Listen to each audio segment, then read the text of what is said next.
Bonsoir.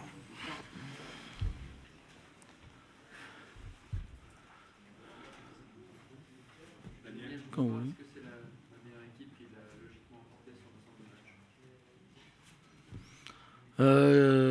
Je suis un peu perplexe. La meilleure équipe, certainement, la meilleure techniquement, oui. Certainement. Sur le fond, c'est certainement une meilleure équipe que la nôtre, oui. Après, sur ce match-là, si on analyse bien, bon, il y a quand même beaucoup de choses à dire. On mène 1-0 en première mi-temps, on doit mener 2-0. Malheureusement, on ne nous accorde pas ce but. Et ensuite, en deuxième mi-temps, on est battu sur 2 coups de pied arrêtés, sur 2 corners. Alors qu'on ait un problème de taille face à une équipe comme ça, on le savait au départ. On savait qu'on serait en danger sur les coups de pied arrêtés. Et finalement, la différence ce soir, elle s'est faite là, Parce qu'après, je pense qu'en possession de balle, oui, certainement, ils auront une possession de balle supérieure, mais avec combien de temps dans le camp adverse? Je pense on les a plutôt bien pris. Dans le jeu, je n'ai pas vu beaucoup d'occasions contre nous, mais après, il y a les coups de pied arrêtés, et c'est un élément important dans le football. Oui. Oui, il y a eu 2-3. C'est vrai, il y a eu 2-3 tirs, oui, en dehors de la surface. Pourquoi ? Parce qu'on avait décidé de défendre dans notre moitié de terrain et qu'à ce moment-là, on n'était pas dans notre moitié de terrain. Donc il y avait trop d'espace et on savait que si on laissait des espaces à cette équipe, on serait en difficulté. On a corrigé de suite et après, il n'y a plus d'occasion en première mi-temps. Et je vous dis, on aurait pu mener 2-0. Après, encore une fois, en deuxième mi-temps, même s'ils ont eu la maîtrise du ballon, grâce à une meilleure technique collective et individuelle, j'ai pas vu beaucoup d'occasions dans le jeu. J'ai vu surtout 2 coups de pied arrêtés qui ont fait la différence. Est-ce qu'on peut continuer longtemps avec des buts qui sont inscrits et qu'on a une technologie de franchissement de la ligne de but qui est encore au point? Est-ce que vous considérez que dans le foot de haut niveau, c'est encore possible de continuer longtemps avec des buts qui ne sont pas acceptés? Non, mais ça, je l'ai dit avant ce soir. Bon, c'est pas spécialement par rapport à ce qui s'est passé ce soir, mais d'une manière générale, on a maintenant des technologies qui peuvent être mises en place. Et notamment sur la ligne de but, c'est quand même quelque chose de simple et ça, je ne pense pas que ça pose beaucoup de problèmes. Ça aurait peut-être fait tourner le match différemment ce soir. Qu'est-ce que vous attendez de la fin de saison maintenant ? Qu'est-ce que j'attends ? D'abord d'aller chercher des points, les 42 points nécessaires au moins pour le maintien. Donc c'est déjà un objectif important. Donc on va s'attacher à ça et puis après on verra bien On verra bien si on arrive à aller chercher ces points rapidement. Si on doit changer d'objectif, on le fera tranquillement, mais pour l'instant ça reste le seul objectif, aller chercher les points du maintien.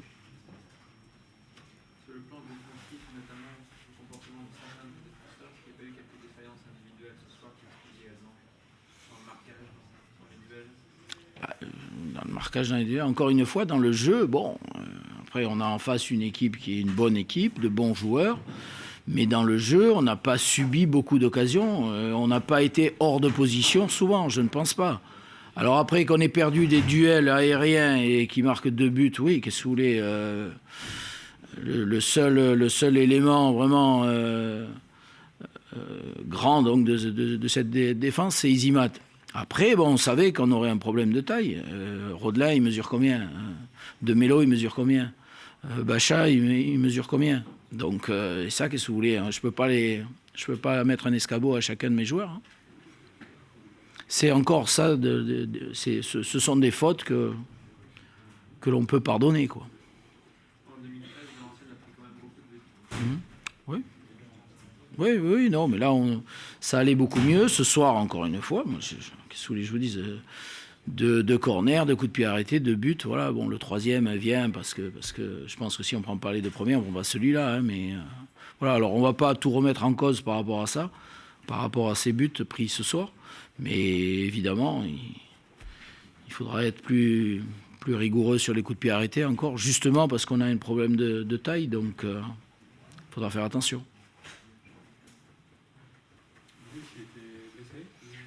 Loris. Non, c'était fin de match. J'ai mis Comment Lindsay Rose, bon, il commençait à avoir des crampes, donc voilà, il pouvait nous apporter quelque chose sur le côté avec sa fraîcheur, bon, mais c'était plus par rapport à ce problème de crampes, quoi. Sensiblement, vous avez tiré que le sifflet au but ce soir. Comment vous expliquez ne pas avoir réussi à plus mettre en danger On a eu 2-3 fois l'occasion de tenter, on n'a pas tenté, je pense à la volée que peut tenter Dosevi, notamment pied gauche, il n'ose pas. Bon, c'est dommage. Il y a certainement une ou deux actions encore où on aurait pu tenter, où on fait le geste de trop. Donc voilà, bon, c'est vrai que pour marquer des buts, il faut frapper un petit peu plus, c'est tout. Bon, en face, on savait qu'on avait une équipe de qualité aussi, hein, donc on ne pensait pas qu'on allait avoir 10 ou 12 occasions, hein, mais on en a eu 2 ou 3 quand même. Et là, ben, il faut faire, je dirais, carton plein, quoi. En première mi-temps, l'occasion qu'a Mathieu Dosevi, bon, c'est quand même grosse occasion, quoi. Donc, on ne peut pas non plus battre une équipe comme Lille en espérant avoir 12 occasions et puis vendanger quelques bons ballons. C'est un petit peu dommage de ce côté-là, c'est sûr. Ok.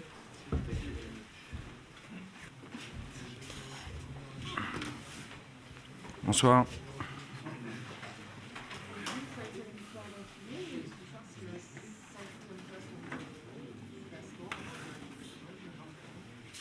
Ouais, 5 à la suite, c'est quand même une performance, c'est sûr.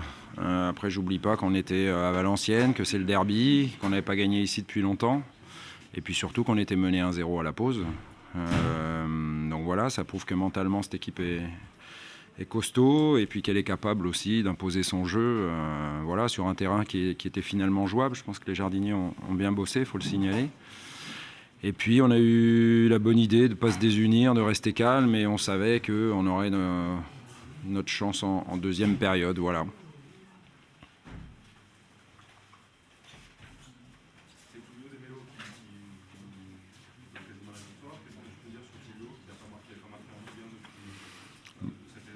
Que pour un attaquant, c'est important de marquer. Voilà, on était beaucoup en attaque placée en seconde période. Valenciennes était recroquevillé devant sa surface de réparation. On savait qu'il fallait passer sur les côtés et amener des centres. On connaissait aussi l'importance des coups de pied arrêtés.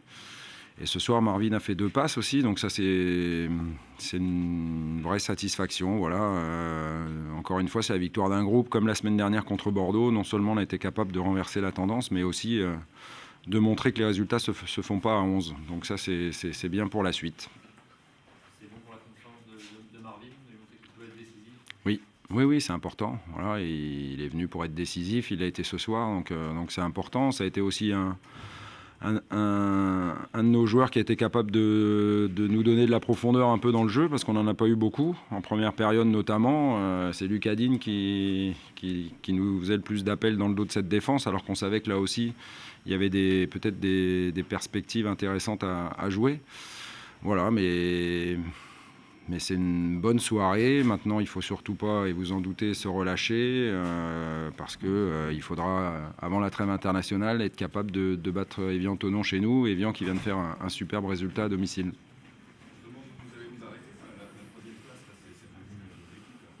On verra, il y a 4 équipes qui étaient devant nous avant cette journée qui jouent demain.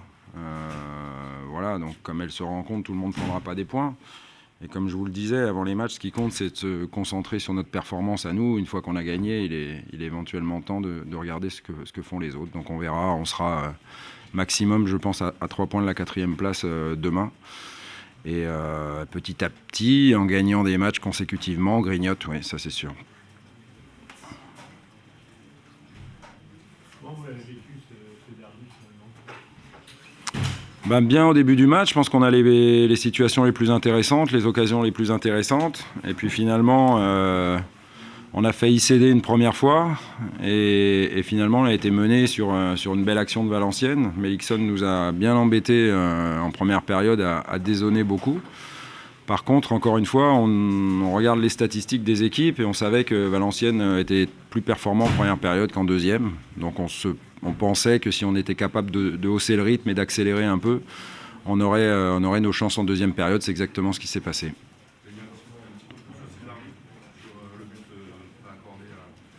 J'ai pas vu les images. C'est quoi le ballon qui est dégagé sur la ligne? Mais ça fait combien à ce moment-là? 0-0. On peut penser que si on encaisse celui-là, on ne prend pas celui derrière. Parce que quand une équipe mène, elle a plutôt tendance à reculer et à protéger son but qu'à essayer de marquer un deuxième but, nous y compris parfois. Vous avez réussi à renverser la situation, mais malgré tout, en attaque placée, en deuxième période, c'était difficile de mettre en difficulté le bloc valencien. Oui, c'est ça. Je pense qu'on n'a pas assez écarté le jeu et les peu de fois où on l'a fait et qu'on a trouvé des situations de centre, le seul Salomon Kalou était dans la surface. Donc on a rectifié le tir en deuxième période. On a demandé de trouver un peu plus de profondeur dans notre jeu quand on en aurait la possibilité, ce qui n'a pas été souvent le cas, mais surtout d'avoir plus de présence à la finition. Et on a été mieux dans ce domaine-là en deuxième période, c'est vrai.